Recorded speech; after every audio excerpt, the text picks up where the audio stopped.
We've been in the Gospel of Luke for a few months now. And for the last few weeks, we've been in chapter 6. And so we're coming to the end of chapter 6 right now. And we've seen just in chapter 6 that Jesus turns the world upside down. The people that you don't expect to be blessed are actually blessed of God. And things that we consider blessing can end up being the kinds of things that keep us from seeing the things that are more important. In this same chapter, we've seen that love is a foundational principle of the kind of life that God calls us to. And that generosity is what love looks like when it goes into action. This is all just chapter 6. That's why we've spent a lot of time in it. Today, we're getting to the final part of chapter 6, where Jesus is summing things up. He's hammering things home. He gives us the secret to life. A fulfilled life, a safe and joyful life, a life that's able to weather the storms that are inevitably going to hit us. And the secret to that kind of life is actually obeying what Jesus says. There are no shortcuts. There are no life hacks around obedience. There's no magic formula to make it work out if we don't obey. Obedience isn't optional. There are no shortcuts. But we love shortcuts. I know I do. When I was 15, I got my first car. Yes, younger folk here, 15, Louisiana and my family was willing to trust me with a car.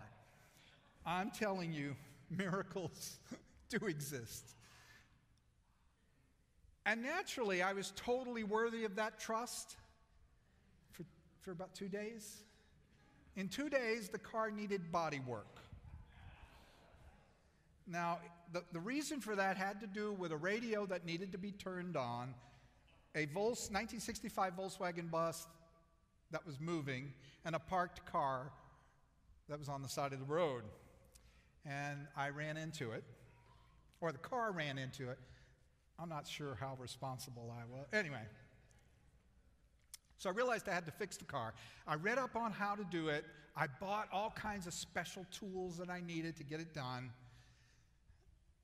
But pulling out that dent was too much trouble. So I took a shortcut. I just filled it in with body putty.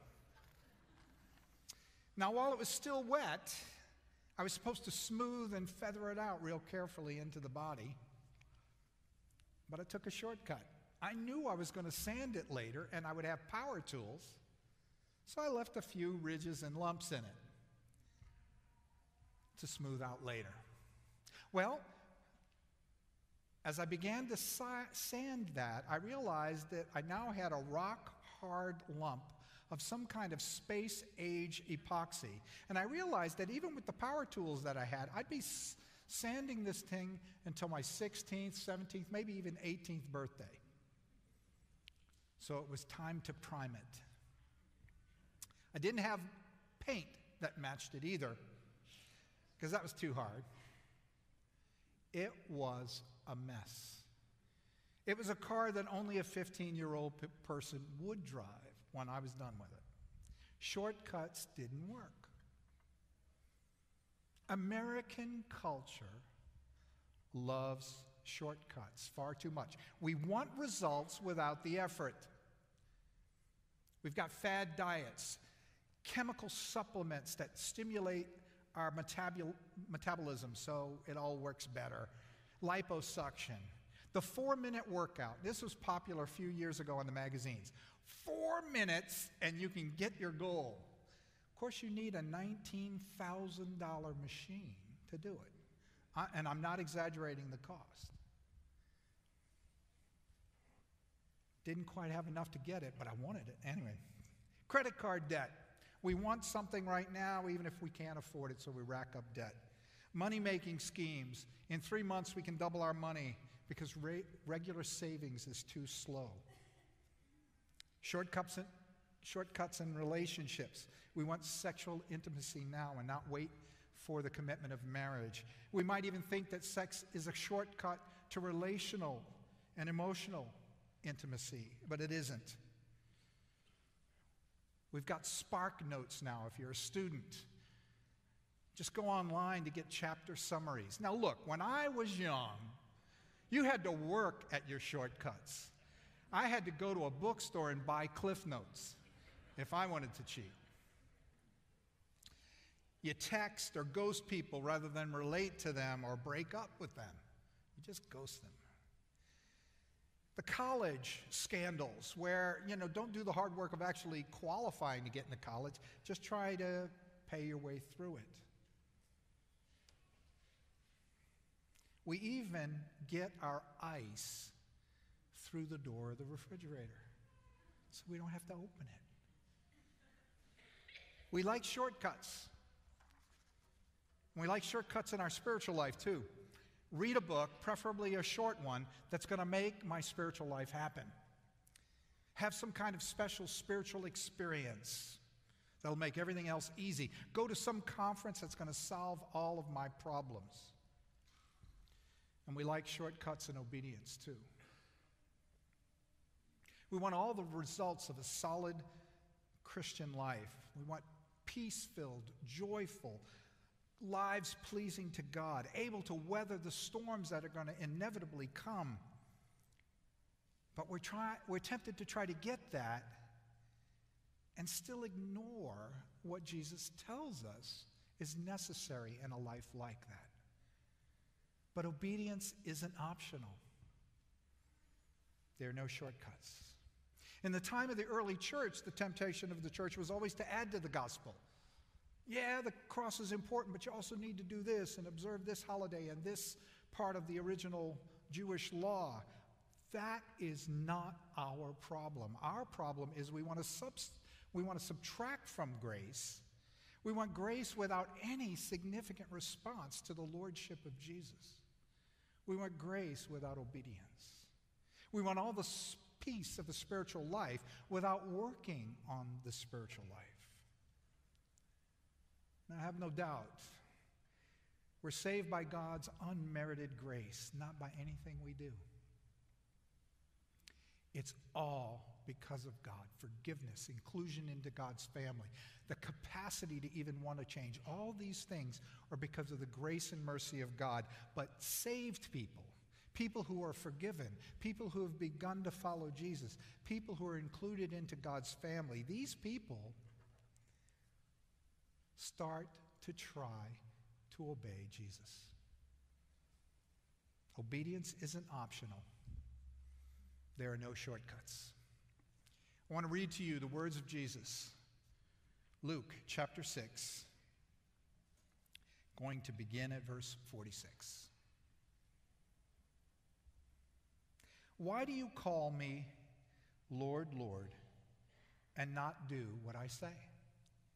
As for everyone who comes to me and hears my words and puts them into practice, I'll show you what they are like. They are like a man building a house who dug down deep and laid the foundation on rock. When a flood came, the torrent struck that house but could not shake it because it was well built. But the one who hears my words and does not put them into practice is like a man who built a house on ground without a foundation. The moment the torrent struck that house, it collapsed, and its destruction was complete. Why do you call me Lord, Lord, and do not do what I say? This is a sobering way for Jesus to wrap up his teaching recorded in this section of the Gospel of Luke. Remember, he said it to disciples, followers, people who had already made the decision to kind of be close to Jesus. These are people who are already starting to think about calling him Lord. But we're all in danger of being in that same place where we call Jesus Lord and then not do what he says. He goes on to paint a picture of what it means to live this way. One person obeys, one person doesn't. If we call Jesus Lord but do not do what he says, then we are like the second builder in his story, a person who made at least 2 grave errors. And I want to look at those. The first error is that he wanted to avoid hard work. Now, we've got to remember, this is in a country that floods routinely. There's special areas that flooded more often. So Jesus is probably building a word picture of building near a stream and a rocky valley, a wadi or arroyo, a dry stream bed. And so somewhere on the slope, to build on the rocky side, you got to do a lot of work. You've got to chip out a foundation, flatten out areas that aren't flat, digging down to get to the rock. And all the while, you can look just a little bit below you at this soft, sandy area where it would take so little time to dig out a foundation. A shortcut. We want to avoid hard work in our Christian lives.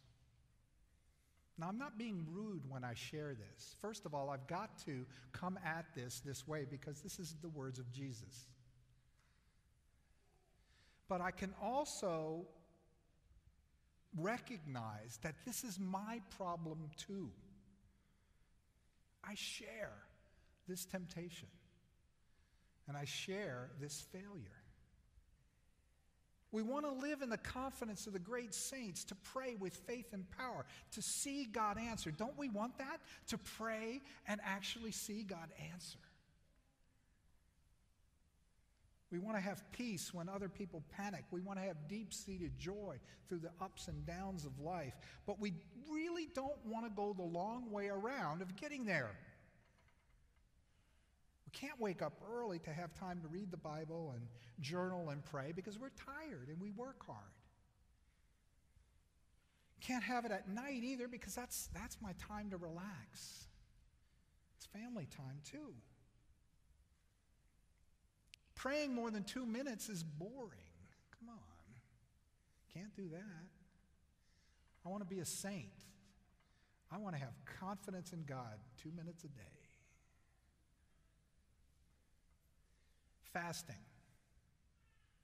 Well, forget that. Now, I actually fast occasionally, although there's no evidence visible to that. But I want you to know that every time I fast, a dialogue begins in my head that's worthy of a college debate team. The best arguments I've ever made, theologically, emotionally, relationally, on any level, have been me arguing with me about fasting. Telling the truth is too risky. Being faithful to our partner is too hard. Forgiving demands energy I don't have, and for people who don't even deserve it. I can't give because I want an 82-inch TV. 82-inch TV. I cannot believe that people are selling 82-inch TVs. How do you even... Then you got to buy a house to fit an 82-inch TV. Of course you can't give. So what we do is we add 2 or 3 Christian moments during the week. And then we're tempted to live every other minute just like everybody else. And out of this investment, we don't exactly want much. Just eternal life, the comfort of being loved, security from danger, health, great family life, and wealth.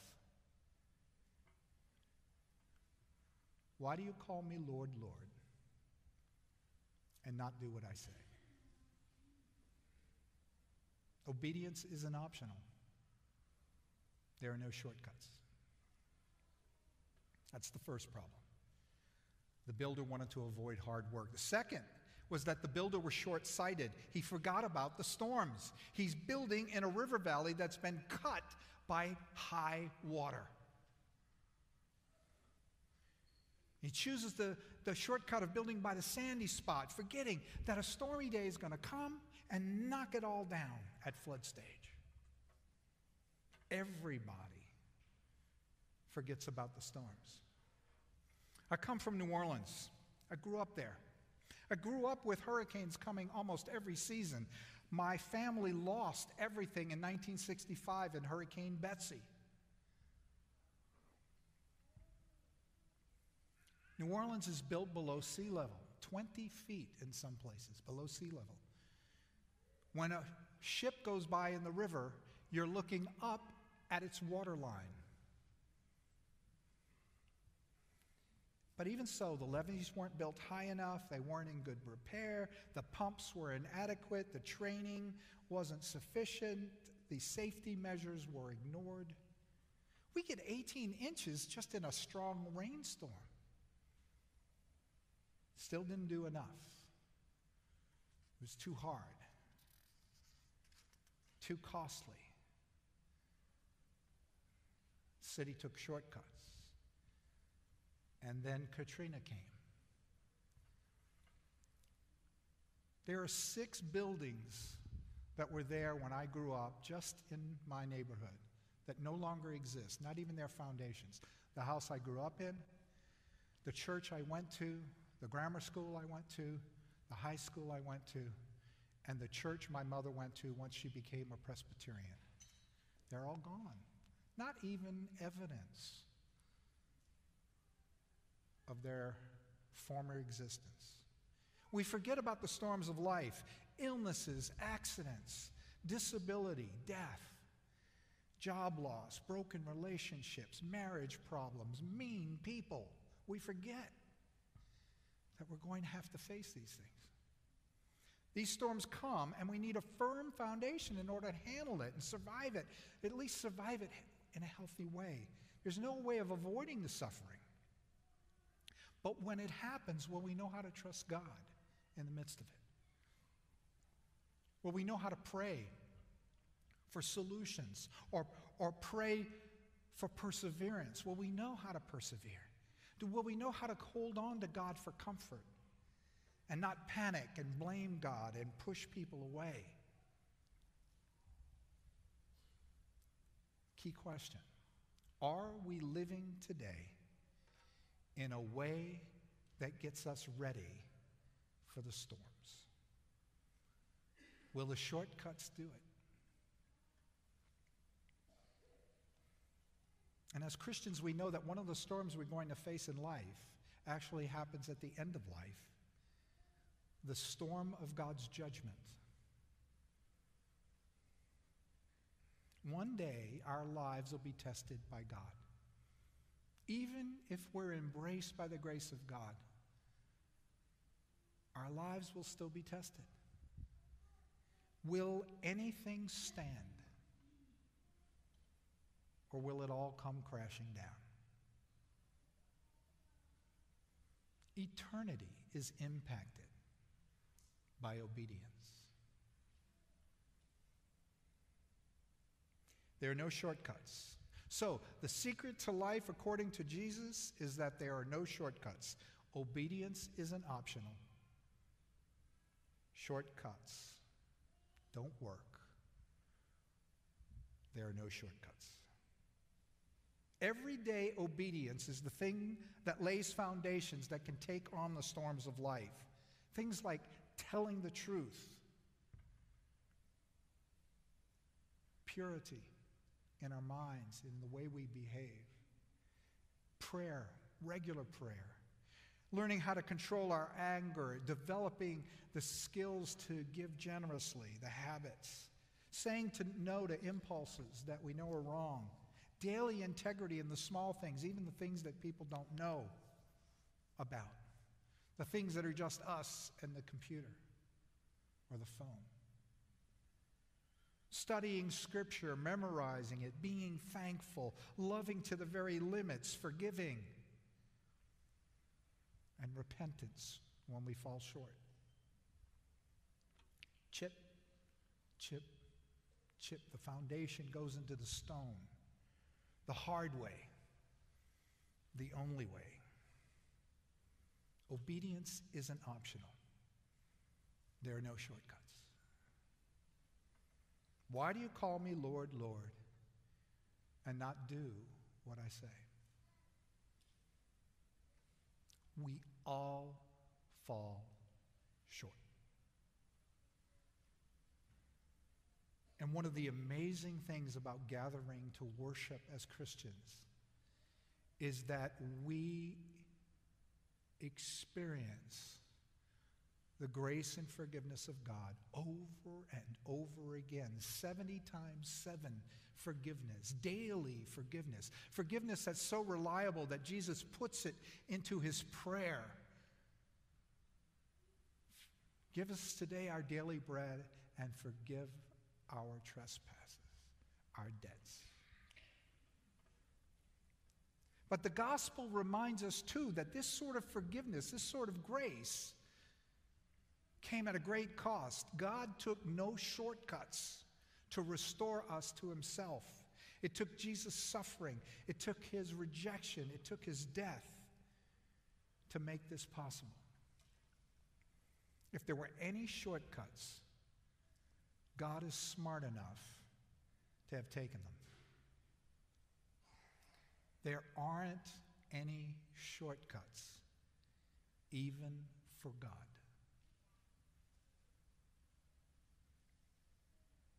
But God took the long way. And that's why grace happens. That's why we can experience the grace we desperately need. And that's why we can share that message of grace with the people whom we love. Now I'm going to lead us in prayer in a moment. I'm going to invite us first to a time of silent prayer, and I want to put back on the screen the line, are we living today in a way that gets us ready? I'd like you to be thinking and praying about that in a time of silence. One of the things about our life together is that we have a commitment as a church, a special call from God to make new efforts at connecting with our neighborhoods, with our networks, and with the next generation. And so I'd like you to repeat those 3 words with us. Neighborhoods, networks, and the next generation.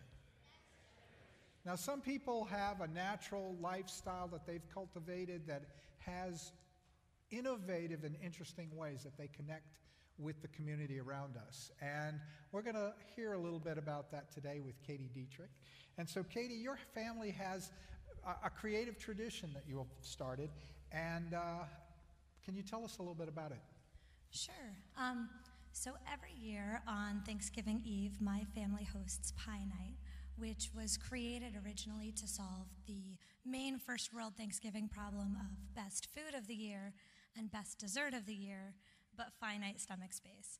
Basically, we make a bunch of pies, throw open our doors, and welcome everybody in to share it with us.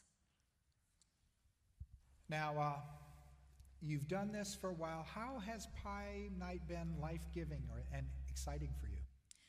So Conrad and I realized a number of years ago that we wanted hospitality to be a value that we shaped our whole lives around. We wanted to take seriously God's commandment to love our neighbor as ourselves. And one of the ways that we can do that is by opening our doors and letting people in.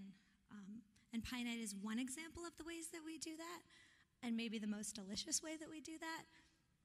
But we also try to say yes to people all year round. One of the things that's been both life-giving and challenging about it is Pie Night is a place where all of our worlds collide.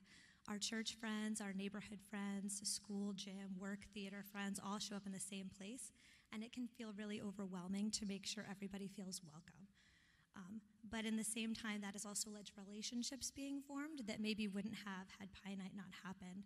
For example, a few years ago, we had a high schooler who was attending Carver who met a middle schooler who wanted to apply and encouraged her to apply and walked her through the process. And they're both in college now, but they were able to celebrate together all through high school as they shared that journey at Carver together. And they're still friends and made that connection at Pie Night. Well, how hard is this to do? I mean, I'm not a baker, and, how do you even get started in something like this? Well, first of all, why would you start? You guys can just come to ours. But if you really did want to do this or something like this, on your own, it isn't actually that hard to do. Our first year that we did it, we only had 1 or 2 pies that we made that we were going to eat the next day anyway. And 7 years ago when we first moved to Baltimore, we only knew 1 family, so it was just them. It's over the top now, but it hasn't always been. The real secret to doing something like Pie Night, though, is really just saying yes and doing it. The obstacle in our society to hospitality is always this feeling of scarcity that we have over our time and our capacity and space. And we wind up hoarding that bandwidth and trying to keep it to ourselves. And it's the hoarding that makes it hard to do and not its actual level of difficulty. And I can say that even as an introvert. Sometimes the sheer quantity of people in my home on Pie Night is overwhelming, and I have a friend who helps me escape every year for 15 minutes. We go out and run to Giant, and I can get a quick breath of fresh air and come back recharged and ready to take on the rest of the night. Well, you've just said that I could conceivably come. What's a really good pie that's going to be there? I mean, inquiring minds want to know. So don't tell anybody. I don't actually like pie that much. But my personal favorite pie is key lime pie, but it doesn't taste right outside of Florida. But I love making my kids' favorite pies. Oliver and Henry both love peppermint patty cream pie, and Hazel's favorite pie is lemon lime meringue pie.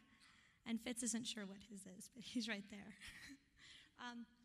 But the pie that brings me the most joy to make every year is the gluten-free, dairy-free, coconut chocolate cream pie that I make for the Annises, because they have a lot of food restrictions, and then they can come and feel welcome and loved in my home.